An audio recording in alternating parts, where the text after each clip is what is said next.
There are a few ways to share your calendar information using Outlook Web App and Outlook. The option you choose depends on who you want to see the information and how much you want to show them. For example, you can share your calendar with coworkers who have email accounts on your Office 365 domain.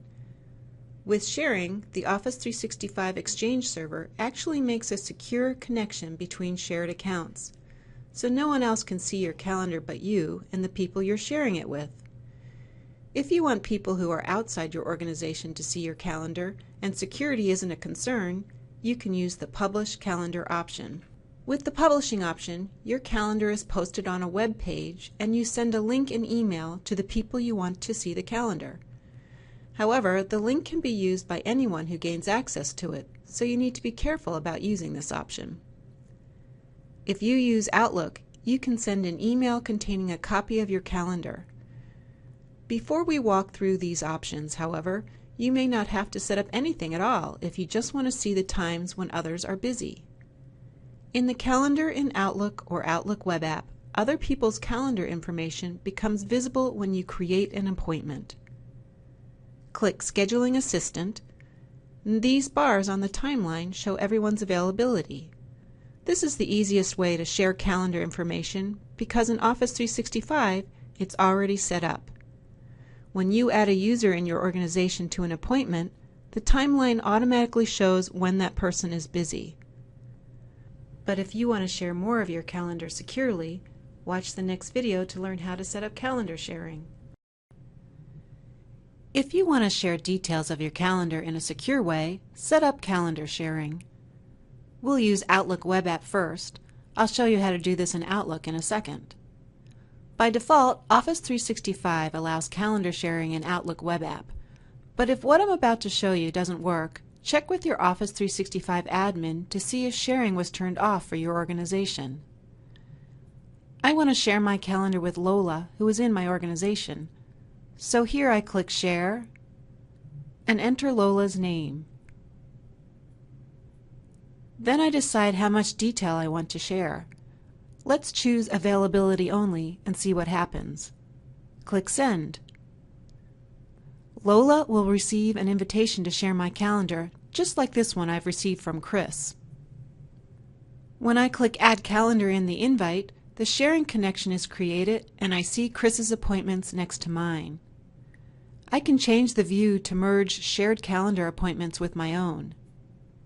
And if I don't want to see Chris's appointments, I can hide them by clicking down here under Other Calendars. You'll notice that my shared calendar only shows blocks of busy time for Chris's appointments and meetings. That's because when Chris set her sharing option, she chose Availability Only. To change sharing permissions, in the left navigation pane of the calendar, right-click Calendar under My Calendars and then select Permissions.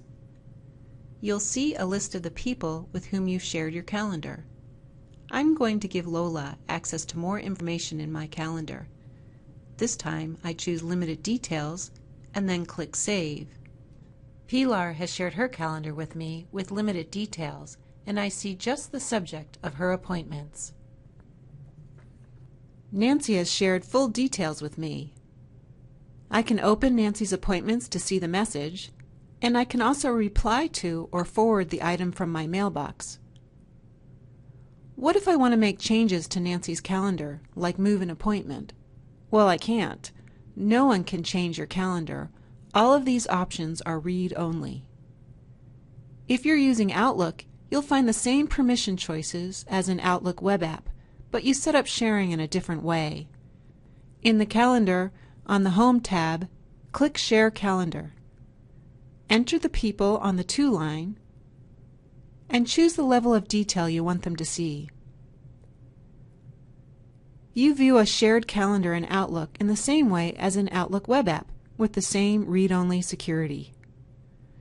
The sharing option works well if you want to share your calendar in a secure environment.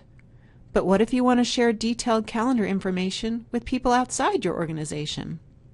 Up next, we'll see how to use the publishing option or send a copy of your calendar in an email.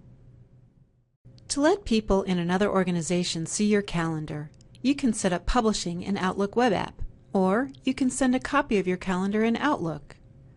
I want to share my calendar with Greg, who is not in my organization. In Outlook Web App, I set this up in the same way I set up sharing in the previous video. In the calendar, click Share. I'll type in Greg's email address. Set how much calendar information to share here.